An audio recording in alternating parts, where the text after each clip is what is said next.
Hi there, students. A mountebank. A mountebank.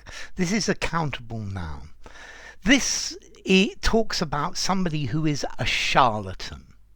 This is somebody who pretends to be something they're not, or somebody who pretends to be able to do something they can't do. So, I don't know, when you have somebody who has a revolutionary idea, at the beginning, then some people think this person is a genius, and others think that this person is a mountebank. Okay, so yeah, a mountebank. This is somebody who, I can do this, I'm brilliant at that. Yeah, and they're not. They can't do it at all. I'm sure you've all met people like this. Okay, so a mountebank. This is somebody who's tricking other people. Yeah, somebody who tricks people by being very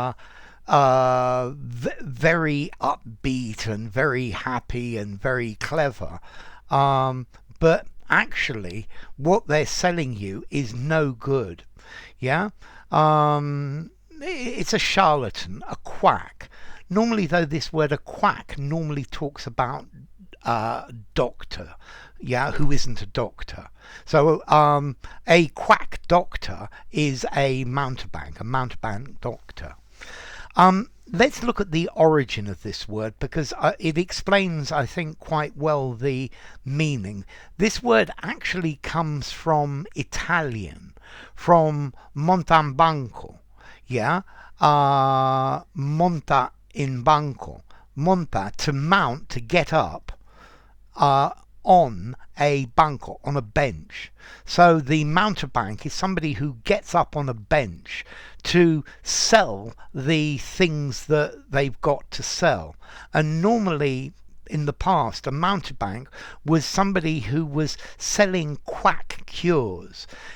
Buy my bottle, my bottle of medicine. It will cure your arthritis, your rheumatism. It will cure pimples. It will cure headaches, insomnia. Yeah, this is the cure for everything. Of course, it doesn't actually work. Yeah, and that was a mountebank. So, yeah, somebody who'd go to the marketplace with their bottles of patent cure and get up and sell them. So from that, we have a mountebank, somebody who cons people, a con man, a fake, a confidence trickster. And then by extension, you can use it to talk about anybody who's being boastful, saying they can do something when actually they can't. They're just not able to do it. That is your mountebank. I get the feeling that when election time comes, all politicians are mountebanks. They start promising things that they can never deliver.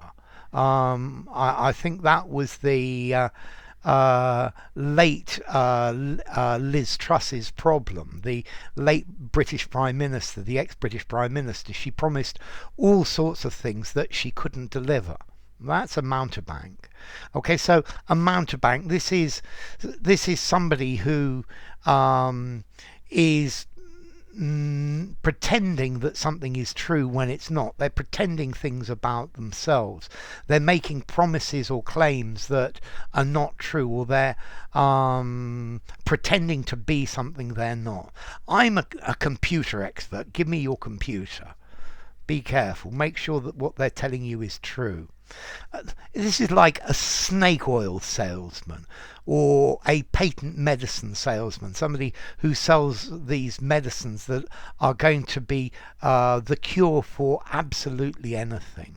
Yeah, so a charlatan, a trickster, a quack, somebody that you cannot trust, a fake, a fraud, yeah, a faker, an imposter, a phony. Yeah, a mountebank. Okay, so yeah, well, the world unfortunately is full of mountebanks. I think much advertising is designed by mountebanks. I think you might even say the mountebank claims of advertising. Although I think maybe you ought to be using Mountebank just to talk about a person.